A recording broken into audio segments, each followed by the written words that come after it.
Je suis Hélène Husdin, je suis autrice de bande dessinée, mais d'abord, premièrement, photographe. J'ai publié chez Sarbacane René au Bois dormant en 2021 et là, en novembre, Détroit Roma, que j'ai coécrit avec Bonnie. J'avais très envie d'écrire sur la ville de Détroit. Cette ville, c'est vraiment le parangon du capitalisme qui s'effondre en fait avec l'industrie automobile qui a complètement périclité dans les années 90. Et donc c'était super intéressant pour pouvoir planter une fiction. Et ensuite le rapport à la ville de Rome qui est en ruine comme une cité qui s'effondre en fait. Donc le parallèle avec la cité romaine antique est venu assez vite.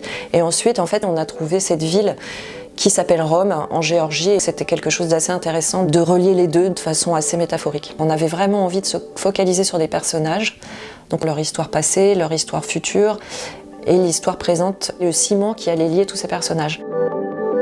L'histoire, elle est assez hybride, elle est assez organique finalement, parce que c'est plus les personnages, le moteur de l'histoire en fait. Pour Détroit Roma, la première envie que j'avais, c'était ce format paysage. Il vient de mon intention plutôt en tant que photographe, du format 6-7, qui est en fait le format habituel de grands photographes américains comme Stephen Shore ou William Eggleston. J'avais vraiment envie qu'à chaque page se dégage une émotion, que ce soit de la tristesse, de la colère, de l'empathie. Et donc j'ai vraiment essayé d'utiliser toutes les possibilités de la bande dessinée, c'est-à-dire autant les gouttières, c'est-à-dire la séparation entre les cases, la façon de construire le gaufrier, mais aussi les couleurs, le noir et blanc pour le passé, en fait tout ce qui était possible pour pouvoir faire ressentir des émotions au lecteur. Après la technique, c'est de la gouache, de l'aquarelle, il y a aussi du crayon. J'avais absolument pas envie de me limiter dans la possibilité graphique en fait qu'offre la bande dessinée. Après la technique était la même avec René au Bois dormant, c'était de la gouache et de l'aquarelle. Il n'y avait par contre pas de crayon.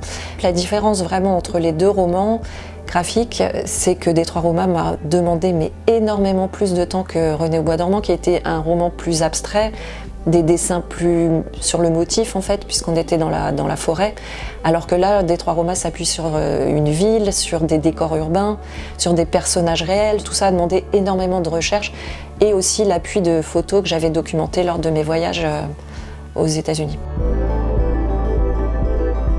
Je fais partie des autrices qui ont besoin d'être dans des lieux pour sentir l'inspiration. Et donc j'ai vraiment besoin de partir pour ressentir que j'ai vraiment besoin d'être touchée par quelque chose. Et c'est souvent des injustices faites aux plus faibles qui viennent vraiment me heurter. Donc ça a été le cas avec ce qui s'est passé au Canada avec les autochtones, les enfants des Premières Nations qui ont été adoptés de force et placés dans des familles blanches. J'ai appris ça en 2017 lors d'un de mes séjours là-bas et j'ai vraiment été vraiment meurtrie en fait. C'était un besoin vital de faire quelque chose avec ça. Quand j'ai été à Détroit et que j'ai appris effectivement que le scandale de l'eau à Flint avait surtout impacté les classes les plus défavorisées, noires, américaines, de quartiers très pauvres. Ça a été un peu la même émotion que j'ai ressentie d'injustice et vraiment le désir et le besoin, la nécessité d'aller raconter quelque chose.